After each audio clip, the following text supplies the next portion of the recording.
Mastery. What does that encompass when it comes to our health, wellness, and performance? How does mindset, consistency, and growth affect it? What are the keys to making it a reality? In this discussion with renowned endurance sports author, coach, and elite athlete Matt Fitzgerald, we will unpack the concept of mastery, how it's developed, what holds us back, and why the pursuit itself can end up being more fulfilling than the finish line. Whether you're a coach, an athlete, or simply someone striving to improve, this conversation will challenge and inspire you to think differently about the way we move through our progression. If you've been tuning into the Coaching Lab podcast for long, you know Matt is one of a small handful, I think maybe 4 or 5 people who have returned over our 370-ish episodes for good reason. Matt is the author of numerous best-selling books on running, training, and the mental side of sport, including his latest work, which I just finished reading. It's sitting here in front of me, Chasing Mastery. With decades of experience in the endurance world, Matt brings a unique blend of science, storytelling, and real-world insight to help athletes and all of us unlock our full potential. Get ready for a deep dive into what it really takes to pursue mastery in sport and in life. If this is your first time joining us, I'm your host, Dr. Brad Cooper of Catalyst Coaching Institute, one of the nation's top-rated health and wellness coach certification programs.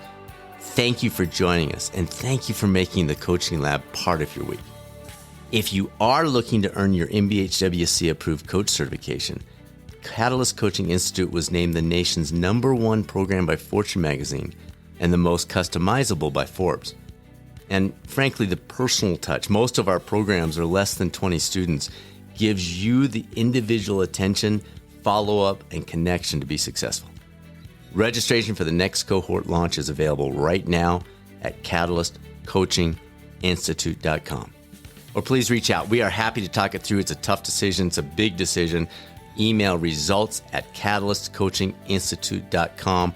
Shoot us a note. We'll get some time to talk through whatever questions you might have. And now it's time to chase mastery with Matt Fitzgerald on the latest episode of the Coaching Lab podcast. My friend, it's been a while. You have a lot going on. We were talking a little bit beforehand. You're back into, again, not feeling like the Matt of old yet, but you can see the Matt of old at this point. So welcome to the show. Great to see you. Yeah, it's good to see you as well, Brad. So your book, why? What was it that drove this? You've written so many great books. I'm going to reference a couple of them, but why Chasing Mastery and why now? Yeah. So, I mean, I'm a lifelong endurance athlete, been coaching for a very long time, as you mentioned, have written a lot of books. And so I'm far enough along in my journey to have a lot to look back on. And just a few years ago, I latched onto this concept of mastery and realized that really that has been what I'm all about all along. It just took me a while to just have like a body of work where I could recognize that. So for me, it's just a very democratizing way of approaching endurance sports, where success is not necessarily about being the fastest, but about reaching your full potential. I would love to have gone to the Olympics, but I knew by the time you and me both, brother. I knew by the time I was 15 that I wasn't going to. But still, for whatever reason, I gave myself permission to do a full send as an athlete, and tried to reach my full potential wherever that would lead me. And I see too many athletes putting up artificial barriers. They love the sport, they want to improve, but they disqualify themselves from going on the full journey because they're not talented enough, or they got too late a start, or they're too old now, or whatever. It's their they've built in this escape clause. This is why I'm not performing well, because if I would have had better coaching, if I hadn't blah blah blah. You're saying they've given themselves an easy way out to really finding that potential. Yeah, I mean it's just sad to me because it's such. I mean, the Olympics are great, but it's such a rewarding journey. And, everyone gets to decide for themselves, why they're in this. But I think that all options should be open to every athlete. So that's really what I'm about, is just, I've had such an amazing and rewarding journey by just doing everything I can to improve as much as I can. And so I want that option to be available to any athlete. So that's the purpose of my coaching and my writing. I love it. I love it. And folks, we're going to be talking around his book, Chasing Mastery, today. But if you have not yet got it, it is a wonderful collection. Like you can almost open the page randomly and read a chapter and go, oh, okay, well, yeah, I'll adopt that today. So yes, of course it makes sense to go front to back. We're going to, here in a second, I want to go through the 5 pillars, Matt, but I love the way you're saying you're 54, I'm 59. We're doing the best we can with what we've got, and we're loving it. And it doesn't matter if I beat you or vice versa. And it doesn't matter anymore. And this may be different for the folks listening who are 27 and do have a shot at, whatever it might be. But man, it's fun. Like, it's just fun to go out there and give everything you got. So let's do a short course on the 5 pillars. Obviously, we're going to be talking around those all day today, but the 5 pillars are motivation, how you feel, learning, what you do, understanding why it works, individuation, which I think we need to really spend time on, how it works for you, which is kind of what we started off with here, and then challenge, how to push your limits. Could you give us a paragraph on each one of those to get us rolling, get us into the conversation, and then we'll start peeling the onion? Yes. So yeah, Chasing Mastery looks at the journey of being an endurance athlete as a developmental process. So everyone has a day one as an athlete, and so that's the start, hopefully, of a developmental process that everyone has to go through. Like you cannot. That is the nature of really any sport, but especially endurance sports. It's not an instant gratification thing. Like you have to go through a process, and so from a coaching perspective, I try to see like where an athlete is. I mean, we tend to think of development in physical terms, and there's certainly that element, sure. But development is also, it's a learning process. And I like to see where an athlete is in their learning process, because then I can tailor my role to the specific needs of the athlete. So at the beginning, the prepotent or number one need is motivation, especially like, I coach adult athletes, but any youth sports coach will tell you like their number one job after protecting the health and safety of athletes is to nurture a love for the sport, because, we tend to focus on, what does it take to reach your full potential? It's like good training. Well, yes, but like that training is not going to be done unless you love the sport. Totally. and you're extremely motivated. So that for me is foundational.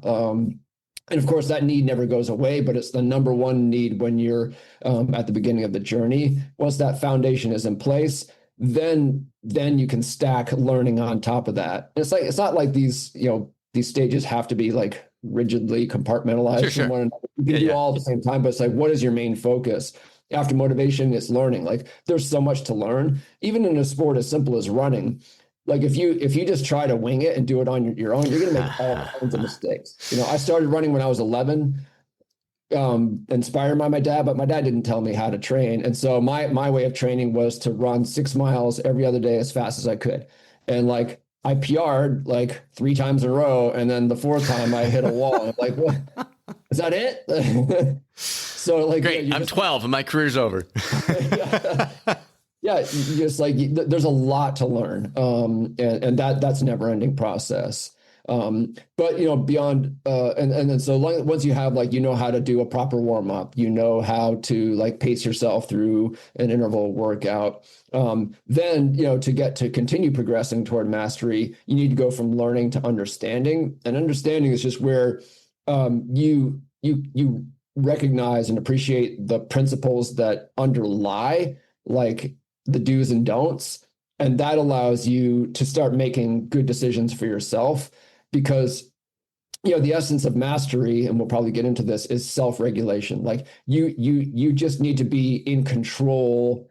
I mean, we don't control everything as athletes, but we need to be able to exercise control of the things we can, like our thoughts, our emotions, our actions, in a way that serves our best interests. So, I mean, athletes are making decisions. We don't really appreciate just how many decisions we make. Like we're doing it constantly, throughout every workout, between workouts, big decisions like, do I hire a coach? If I do, which coach do I hire? Small decisions like, do I speed up, slow down, or hold steady at this point in the workout or race? And you need coach. It's nice to have a coach. They can help you make some decisions, but ultimately you need to be able to confidently make good decisions for yourself. And that's where the understanding stage, that's the main focus.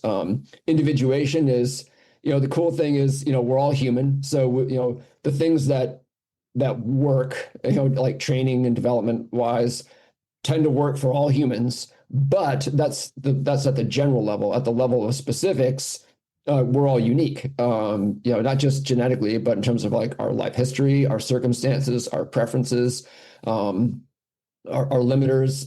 And so part of the process is, and this is why there is a responsibility on the individual athlete to be the captain of the ship in this journey, is like, you need to find like your personal optimal formula for success.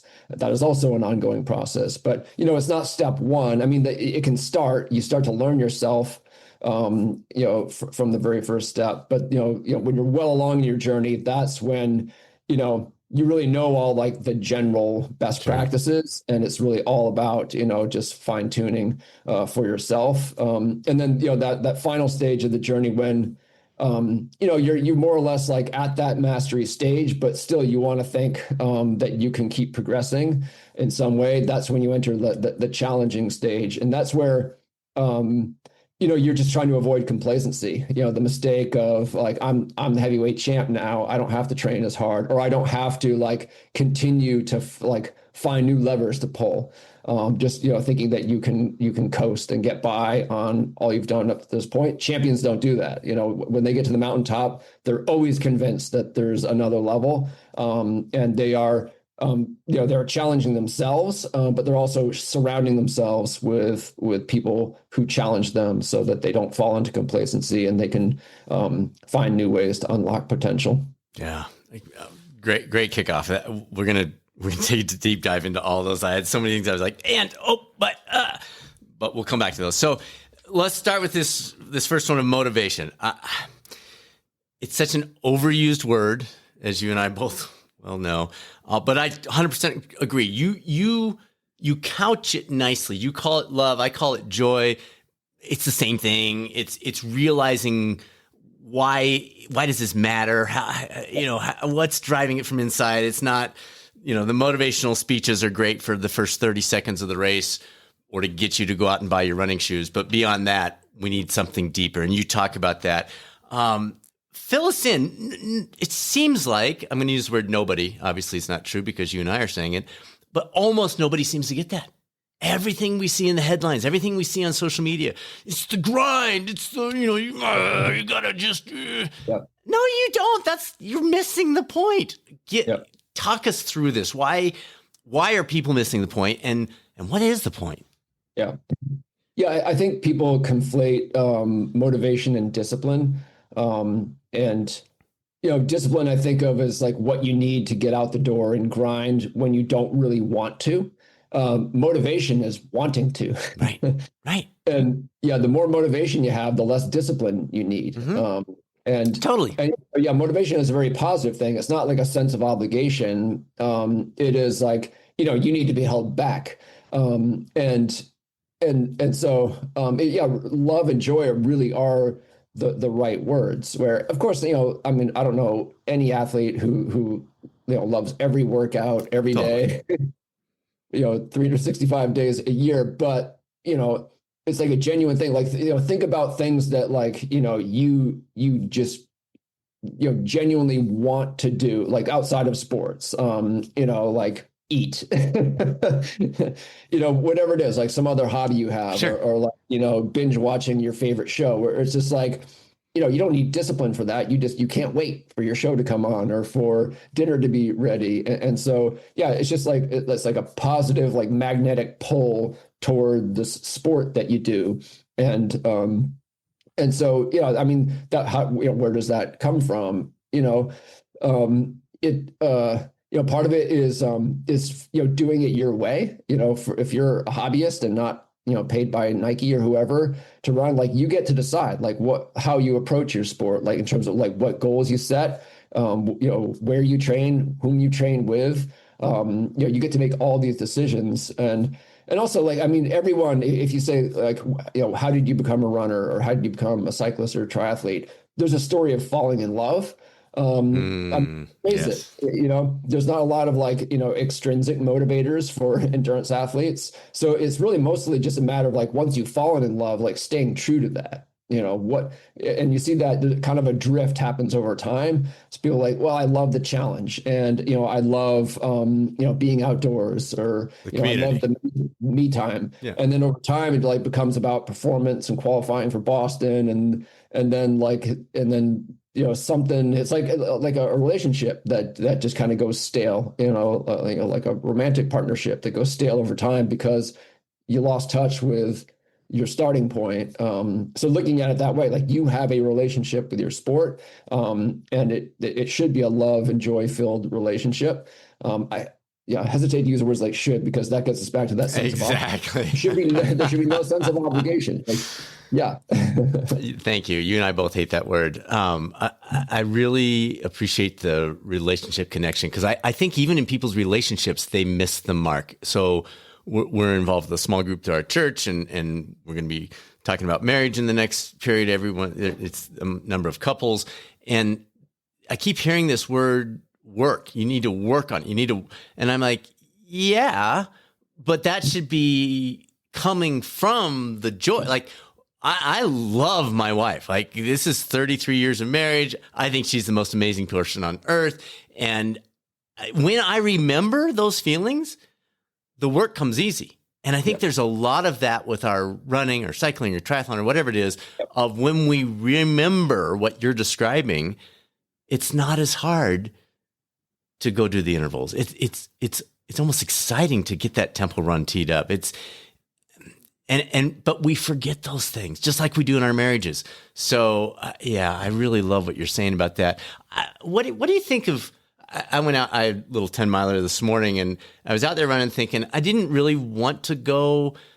But once I got out there, you're noticing the thing. Like, our dog just loves to run. So seeing her joy and hearing the birds, and like, is there something about realizing the motivation may not be there in the first 30 seconds, but if you open your eyes, you might see it by mile 2 or something? I don't know. Yeah, I mean, that kind of gets into the layers of this thing, and it's different for everyone. For me, like I love to compete, and I love to set big competitive goals, that stretch me, that scare me a little bit. Totally. And so for me, like if I have something on the calendar out there. Yep. That's the constant. And so, I'll have like good runs and bad runs, and runs like I'm super motivated for, and runs, I've kind of just drag yourself through. But like the constant is every single run I do, and also my gym work and the other stuff is in service of that goal, which it's like Christmas for me. And so that's often what it looks like, just like, all right, there's a run where, maybe I'm like, kind of tired and sore from the last run. I'm like, oh man, I got to get out there and check the box. But there's something, on a deeper level where like this matters. This is meaningful. This is part of a process that I'm really committed to. So, it's just like, it's like minor key joy in those other runs, but just like being aware of that is helpful. It's like, all right, this isn't going to be like my most on my Mount Rushmore of favorite runs of all time. Totally, yeah. But it's part of a process that like I'm super excited about. And why do you think the general public, at least it appears, is missing that? Why is it so? Why is there such an attention on just bite your lower lip and move forward. You don't have to like it, just get it done. And you need to be up at 4 a.m. And if you don't jump in the ice bath, like seriously, folks, are you kidding me? Like, let's have a life here. So why is that so? Is it just that it's dramatic? It plays well on video? Because it's ridiculous. And I think everyone knows it's ridiculous when they actually take a step back. And yet it's running the show. Yeah. Yeah. I'm not sure I have a definitive answer, but I think it might be, kind of like a clunky, ham-fisted way at getting at the same insight that I just tried to articulate, where,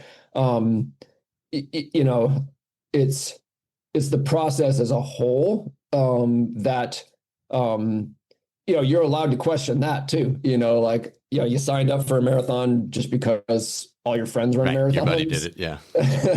And then you get halfway through and like, I don't even care. I like 5Ks, so you get to question even, the entire mission. But, like if you have chosen the right goal, then, I guess the fundamental insight is, it's not going to be all sunshine and roses all the time. And like, you have to like, thank you, Rocky. Like, yeah, do, it might do one thing you don't like for every three things you do like in the process. I think I'm just trying to be generous here. Like, I think it might be like sure. Another way of trying to frame the same idea. Yeah. Well, and I think what you just said, you'll do, one thing you don't like for every three you do, or whatever the ratio is. Do you think there's something to, I may not like my run today, but I like who I am as a runner? Yeah. I think that's what I realized about endurance sports as a whole.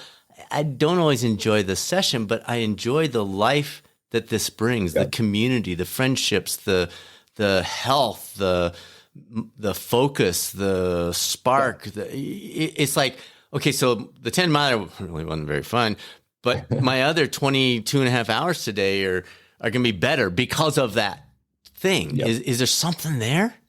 Yep. Yeah. I mean, it's like, we're dipping into philosophy here, but oh, beautiful.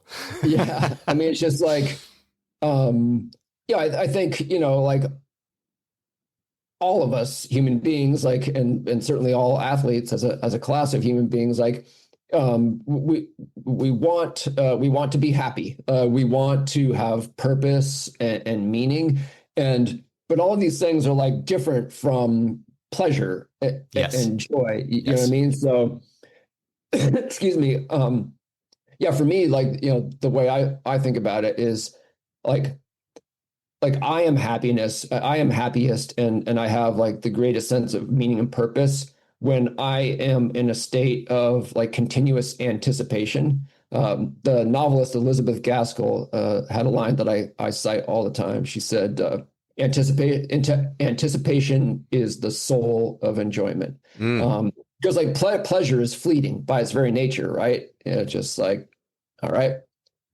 no one wants to eat like 5 chocolate cakes because it's just like it's just too much. It's like diminishing returns. Yeah, one slice, like it's very, very pleasurable, but like wears itself out very quickly. Whereas anticipation, looking forward to the chocolate cake, that can be lasting, and for me, in this tortured metaphor, those events, as a performance focused, competitively minded athlete, just having those big goals out there puts me in a state of continuous anticipation. It's like, just like only 8 more weeks, only 7 more weeks. And count down. Like that is very different from pleasure. I mean, I raced the half marathon yesterday. I'm taking today off. I'll run tomorrow. I'm probably going to feel like pretty clunky and creaky but you're expecting that. Yes.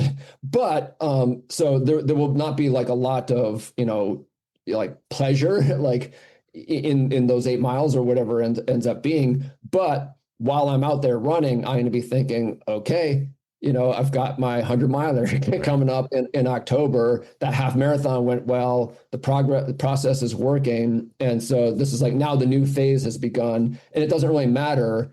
I'm going to be in that state of like, excited anticipation. And so that's what we're really talking about. It's so like, and I think that's exactly what you were saying with like, you love like being a runner, even if you don't love the run. Right. That day specifically. I'm going to splice in a few questions about some of the training sessions that you give some of your athletes. And I smiled about the hard fun test. Can you talk us through that? Why does it matter? Why do you utilize it with your clients? That kind of thing. Yes. Yeah. So that is really, like every athlete wants to know that their training is working. Yes. Am I progressing? Yes. Yeah. I mean, like you put a lot of time and effort into trying to improve, and you need some kind of evidence. But that, there are more and less helpful ways to look for proof that the process is working. And a lot of people want just like, objective metrics. They want their Garmin to say your VO2 max went up today. The trouble with that is, I mean, some of these things are of questionable accuracy or validity. Right. But also, your VO2 max isn't going to improve every day. And what's more, there are times when your VO2 max shouldn't be improving. I mean, I just mentioned, like, I've got a 100-miler coming up in October. If you're training right for a 100-miler, your VO2 max is not improving. Oh, of course. Yeah. Yes. So it's like, okay. And what happens when people, just kind of like get, they're very like outcome focused, and they put a lot of trust in the objective metrics. They'll fall into what I call the progress trap, which is like you try to force the progress, like just constantly beating yesterday's numbers, which you can do just by forcing it. But that's a dead end. That's not real progress. So for me, like as a coach, as an athlete, I think that like the best way to know whether, like on a daily basis, whether the process is working is this subjective hard fun test. And, we're, in the year 2025, we're just so saturated in technology. We don't have a lot of faith that like feelings are scientific, but like, the subjective indicators of how things are going, ironically, have the most scientific evidence of validity, outstripping. I cite the studies that show it. Right. These are scientists saying that, like, guess what? How you feel is like a better indicator.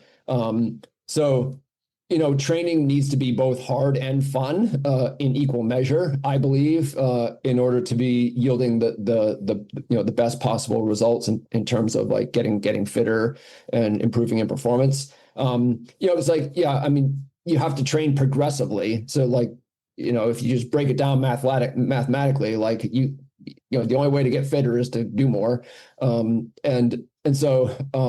But you're wide awake the entire time, you're training. So when your training is progressing, you feel it. It's going to feel like, the more it's increasing, the harder it's going to feel.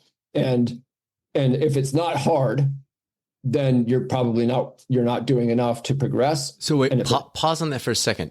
That statement, the fitter you are, the harder. Wouldn't the harder thing stay constant, but you happen to be faster at that same subjective level of, and maybe I'm not saying this clearly, but you know what I'm saying? Like if I'm in 1:15 half marathon shape, I'm running faster at the same effort or subjective feel as when I was in 1:23 half marathon shape. Yep. Am I on the right track there? What? Yes. Yeah. No. I just didn't state it clearly enough. So I'm just saying, like, if you ran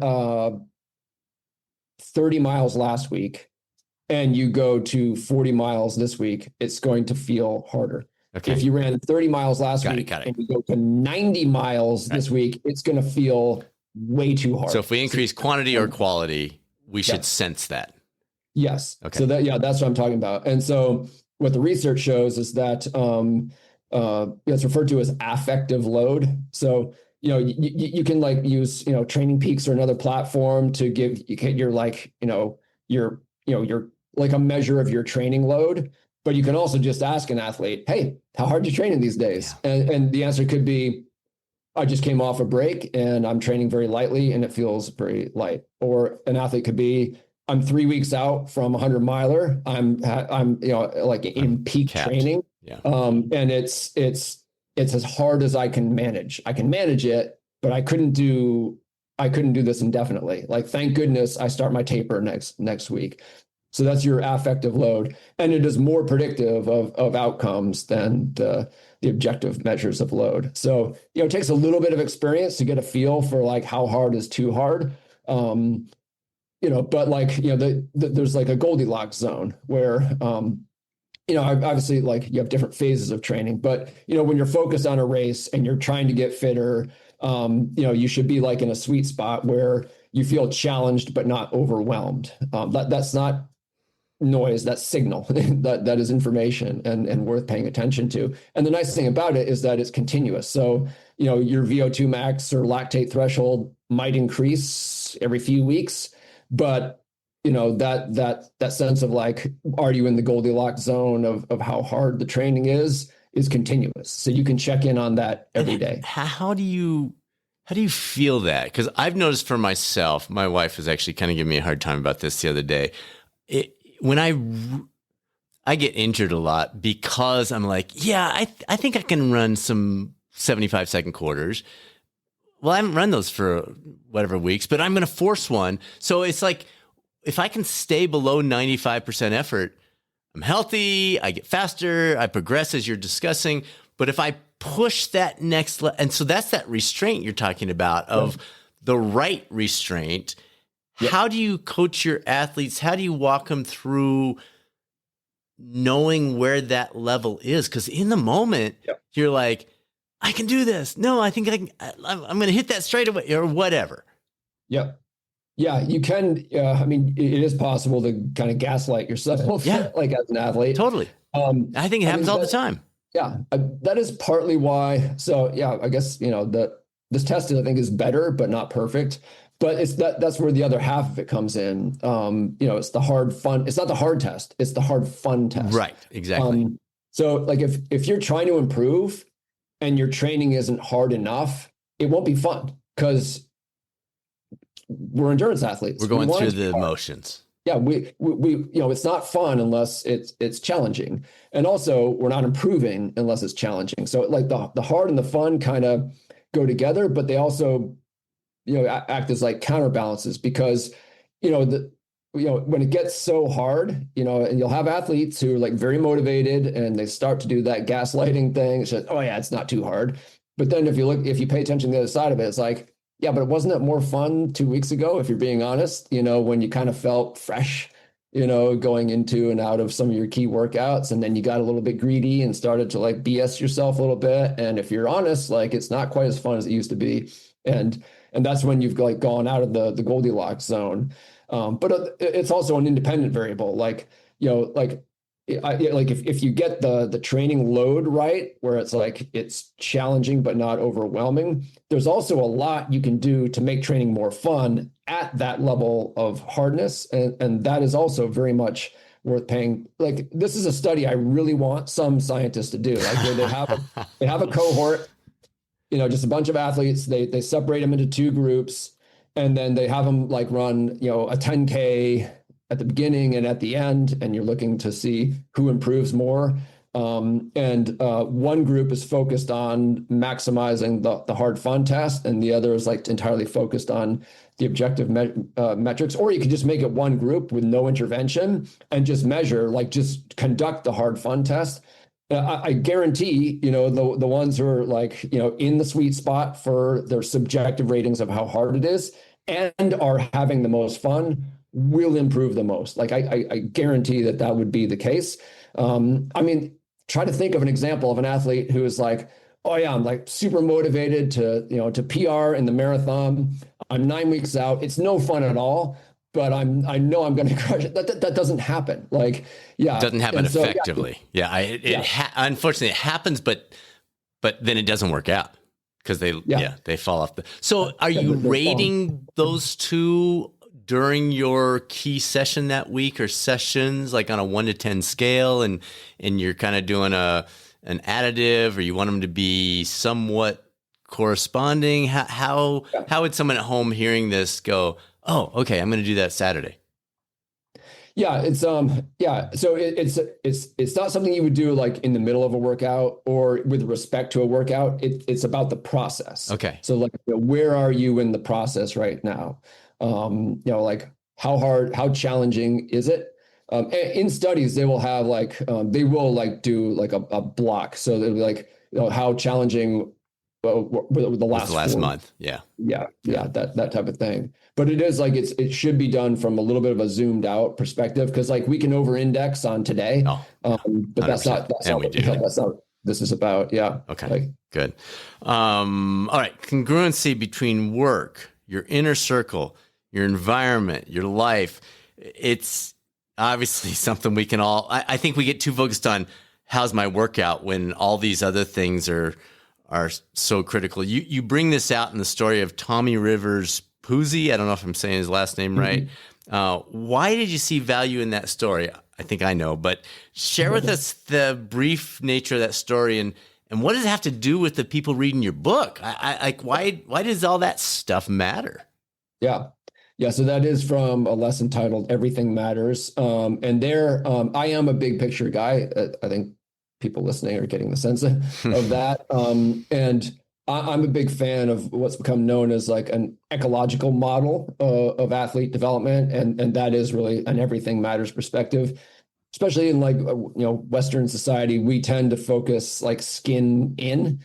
It's like, oh, what's your DNA? And like, what's your biochemistry and all this stuff. But I mean, the point I make in that lesson is like, where does success happen? If we're just looking at the elite level, like how often do you find like a world beating endurance athlete come out of a vacuum?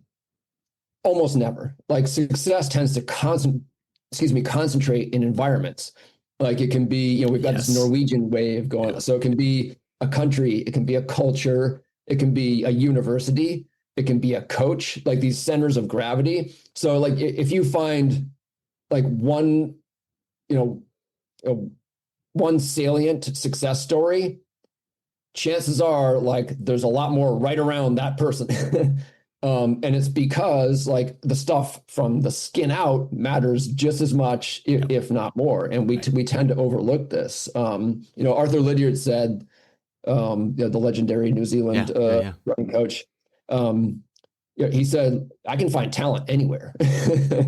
It's like talent's not the problem. It's an environment. Like you have to create an environment that nurtures talent, and then you're not going to have one success. You're going to have a bunch, and that's just that's not just endurance sports. It's any sport. Like Hungary, the tiny landlocked nation of Hungary dominates in water polo. Okay, why is that? It's because success is ecological in nature. And so, so the story with iFit users will know Tommy Rivers Pusey as Rivs. He's an iFit famous runner, friend of mine, really good guy. And he had this experience where his wife was doing like doctoral research in Costa Rica, and he went along just for the experience.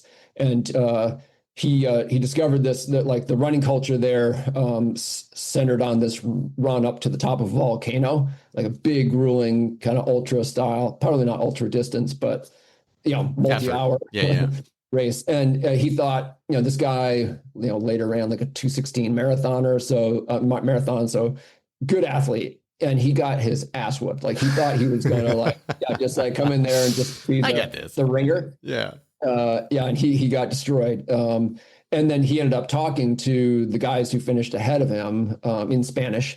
And they explained, he's like, well, he asked like, what's your training like? And they're like, what do you mean? It's like, how do you train? Like, we don't train. Like, what do you do? Well, like we're porters. Like we guide people up the mountain every day. Like we go up and down every day. We don't train. We just go up and down the mountain. So we are. Yeah, exactly. So it was like this light bulb moment for him. It's like, well, they were training. They just didn't think of it that way. And so he ended up joining them and like starting to do what they did. And then he wasn't there long enough to come back and like do the Disney version of it, like, run the race again and win. But he time trialed the run up Volcano on his own, and lowered his time by like, I'd say it's in the book 25 minutes or something like that. And the insight was really like, when you are in the right environment, or you've created the right environment around you, it feels like you're being pulled along. And yes, that's a great phrase. You're just floating with the current, like you're working hard, but it's just, I had this experience, like I was running with Rivs in Flagstaff when he told me this story. And he told me the story because he was asking, like, how's your fake pro runner experience going? I was in the midst of 13 weeks as a 46-year-old amateur of training with pro runners half my age. And I told him, like, I just can't believe how good I feel working this hard. And he's like, I can believe it because this is how it works. Do you go through that process with your athletes of discuss? We both know Alan Couzens, and he talks about the stability of life. People undervalue that in their training so much. And that's really what you're saying is these rhythms and the culture and all these other elements that have nothing to do with our heart rate, our power meter, et cetera, et cetera. Do you do an assessment with your athletes of, well, what's your sleep schedule? What's your work schedule? How does that change during the year? What are you eating? Blah, blah, blah, blah. How does that fit into the interval sessions you give them and the mileage you give them, that kind of thing? Yeah, I mean, I definitely want to know the context in which they're training. Almost everyone I coach remotely, so I'm not there. Of course. And I don't want to know because I'm nosy. I want to know for it matters. Just it matters. And so I just like to get the context and then just make sure the athletes understand that, because they won't necessarily think this way. The context does matter, and what freedom do you have to mold your context? I'm not going to say, well, what you really need to do is like, quit your job, move to another city, come to Flagstaff, baby. Yeah, but I'm like, within your present context, like what freedom you have. And so we'll have, things like switching from afternoon to morning workouts could be an example of the type of thing. Or like finding ways to, work out during a lunch break from the office, those kind of things. Or even like, having like a conversation with a partner and like, just like figuring out like a way just to balance things and have it all hang together. It could be, an example would be, if there's like friction between the partner who doesn't train and the one who does, it's like, hey, maybe you get like 3 months a year when you get to like, it's a hall pass to just really prioritize the training. And then the other 9 months, it's like a little bit more back burner, and things like that. And then I have had people move to another city before, it's like, why not? Yeah, the book I'm working on right now on functional mental toughness, it always cracks me up because a core element of it is the things you're talking about: move, fuel, rest, and connect. So it's those things that you just talked about, and yet everyone wants to hop to the next one. And I'm constantly like, no. I mean, we can hop, but if you can get these 4 in place, everything else has superpowers. If you skip these 4, we can get benefits over here, but not at that same level. So I love how you're describing that. The study you quoted from Sport and Health Science about the trust level between the coach and athlete, the willingness to cooperate, perceived performance, all that. To me, we're hearing so much about AI, and you're bumping up against that, and we provide coaching for employees, so we're bumping up against it too. I think that's your study that you quoted is the key differentiator. It's like the difference between transaction, the information, and transformation, the way it actually gets applied. Can you talk us through that a little bit? AI can give us the information far better than any coach can. But life doesn't change from information. We know that. Can you talk through maybe some of your thoughts with the AI models and what you're hearing, and maybe you're probably getting a lot of clients who have tried that and it's not doing it for them. And then they see success in working with you. Just throw whatever out comes to mind in terms of AI and its role in coaching, both what you're doing and maybe a little bit on the employee side. Yeah. Like athletes are not exercise machines. Like we're human beings. Not robots. Exactly. Yeah. And there's a lot, and I'm sure you're familiar with it. There's a lot of research on like coaching effectiveness, both within sport and then other types of as well. And what has shown is that the things that you would think would be the most important if you think of athletes as exercise machines are actually not. So you would think, oh, it's like technical knowledge is like got to be number one, and it's absolutely not. It's all the relational stuff. It's the Ted Lasso stuff, which is I love the premise of that show because it's realistic. It's the best. Yes. So it's the people like coaches who are caring and show it, are committed and prove it, are compassionate and display it, like all those things. Like you create like just like like a healthy bond between athlete and coach, and all the good stuff flows out of that, because I mean that's why the relationship exists, because the coach is coaching and the athlete is athleting, you know what I mean? So of course, like you're focused on a mission, but you can sort of like just take that as a given and actually turn your focus to the relationship, because it's all in service of getting better, improving and performing. But if like you just pretend like if you have like the knowledge and you have no people skills, that bond isn't there, and you don't have the expression like the athlete would run through a wall for their coach. Yeah. Like that's a thing. Like, but where does that come from? It comes from like a strong bond. And so, yeah, that's just the fact of the matter. And so AI, I mean, for sure, AI, I know now, like I'm invested in a company, Athletica, that does, artificial intelligence for endurance athletes. And there are things that absolutely, these technologies can do as well as I did. Yeah. But the reason I chose to invest in Athletica and not others is like the founder, Paul Lorson, is an athlete and a coach and an exercise scientist. And so he's not coming at it from just like, athletes are exercise machines and we just need to program them. It's like, no, he gets it. He's just like trying to have AI stay in its lane, do what it does well, and then put this technology in the hands of human coaches who can complement it with the stuff that ultimately matters a little bit more, the relational stuff. It sounds like it's the seen piece. We want to be seen, and AI can give us information. Yep. It can't see us. You can feel seen with it. Anyway, we could go on for hours on that. You had this quote: "The mission isn't the plan," and you have a fun story that leads up to that.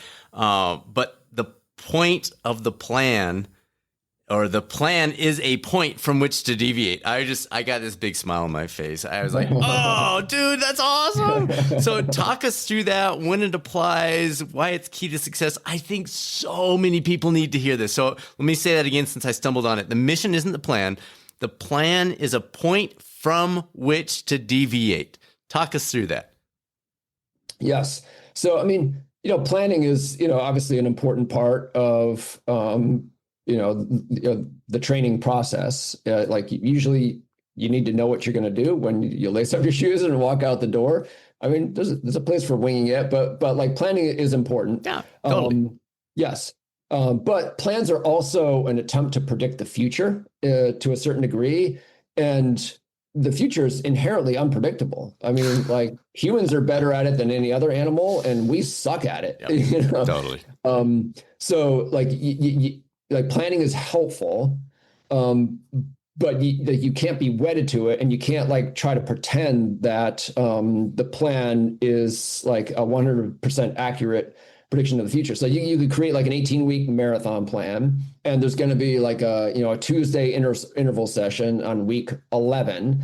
that's 11 weeks from now. Like, how do you know that that's going to be the right workout Yeah. for you to do then? It would be nice.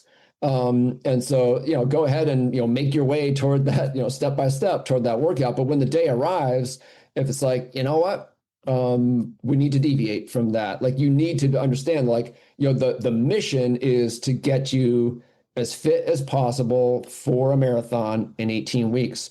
The plan is your best guess as to how to fulfill that mission, but it's a guess.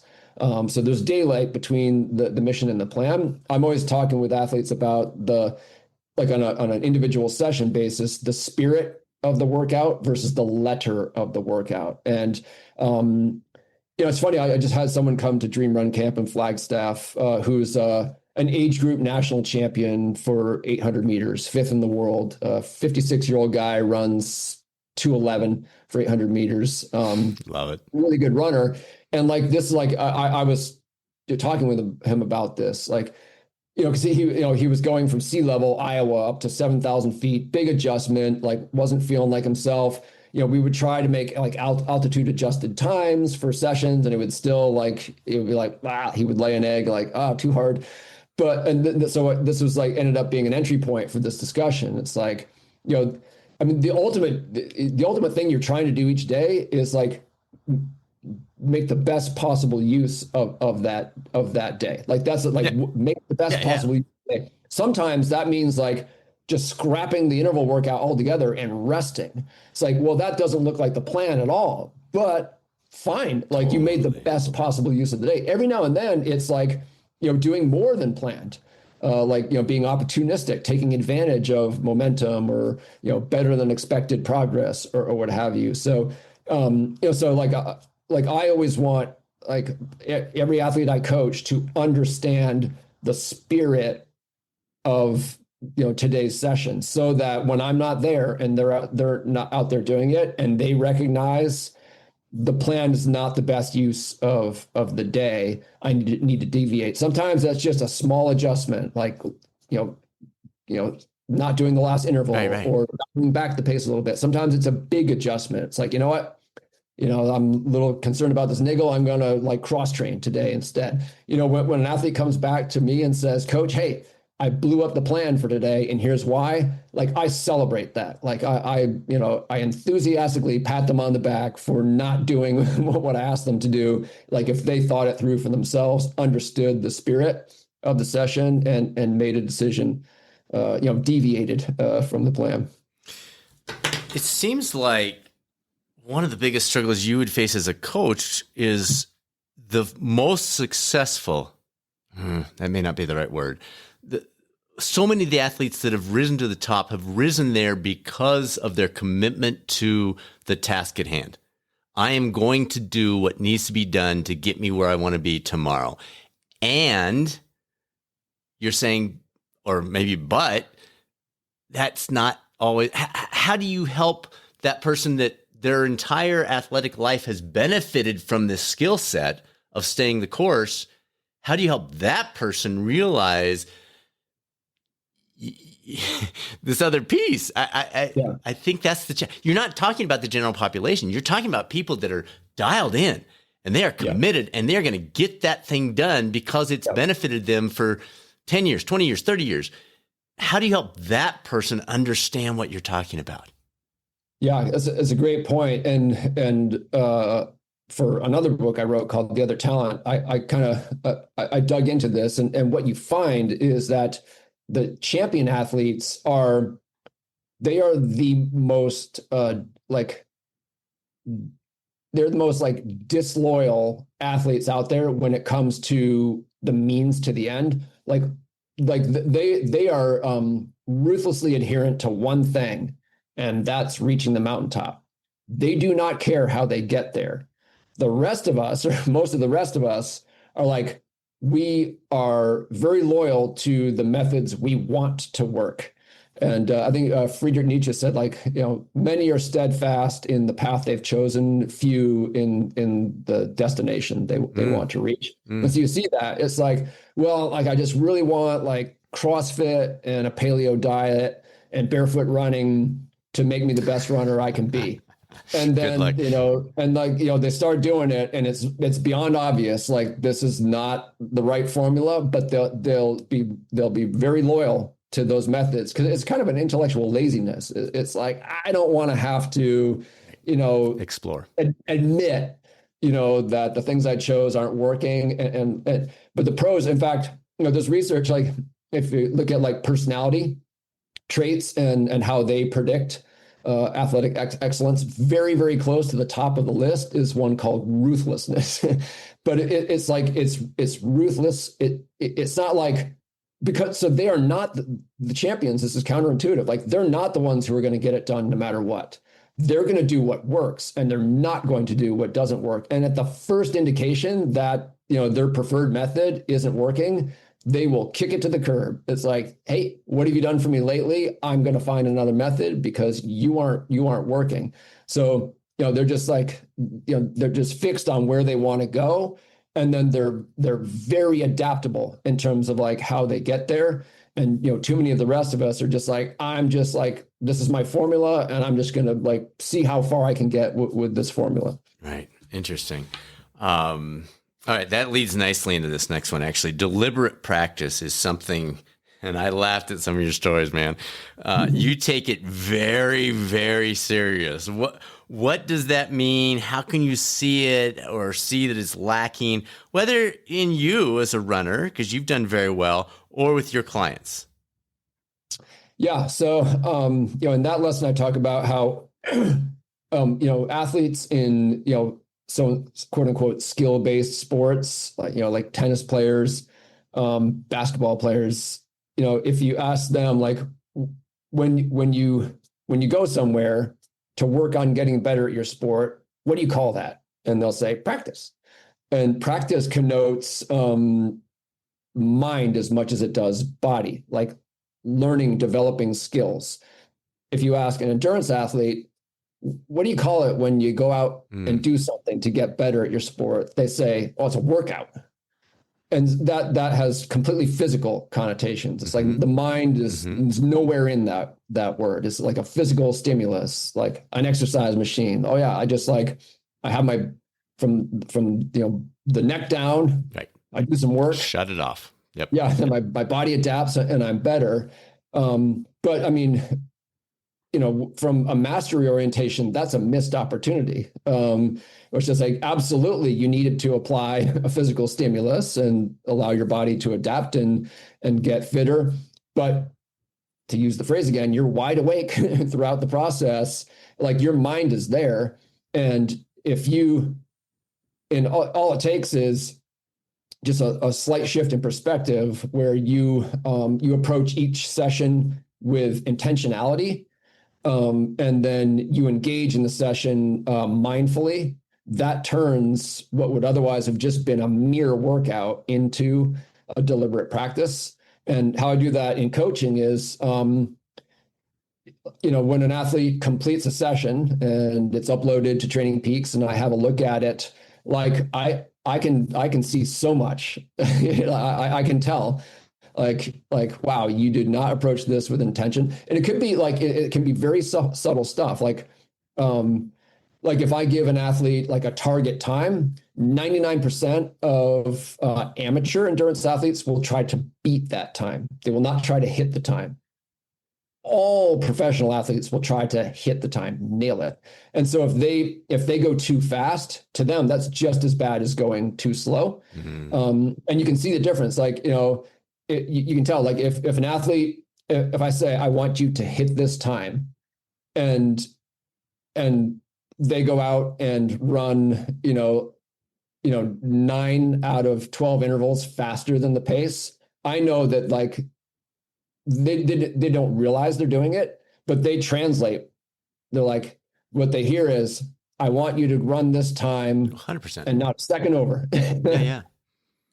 So it's just like, that is not true in intention. And, it sounds like kind of fussy, but it really matters because like, if you're engaged in that way, you're moving toward mastery. Like you are actually trying to be more precise. Like you're just raising the bar a bit and it's doable.